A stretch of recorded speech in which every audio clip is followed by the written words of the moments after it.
আমাকে সবাই চাপ দিচ্ছে, কেউ বলে ভাই শেষ করেন, কেউ বলে চাচা শেষ করেন।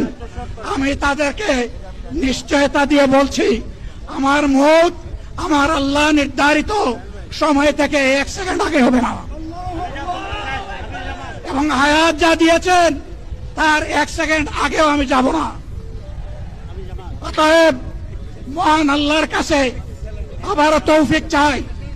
আপনাদের কাছে যে কষ্ট হয়েছে আপনারা, আমি তো এখানে শান্তিতে বসাচ্ছিলাম আর চতুর্দিকে শুধু দৃষ্টি বুলাচ্ছিলাম। কি কষ্ট হচ্ছে আমার ভাইদের। প্রিয় ভাইরা, এই কষ্ট আল্লাহর জন্য। এই কষ্ট কার জন্য?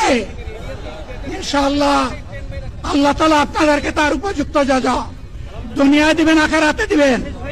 আপনাদের এই ত্যাগের বিনিময়ে নতুন বাংলাদেশ আমরা পেয়ে যাব। আসুন সেই নতুন বাংলাদেশের জন্য একবার স্লোগান দিয়ে শেষ করি, নারায়ে তাকবীর। আসসালামু আলাইকুম ওয়া রাহমাতুল্লাহ।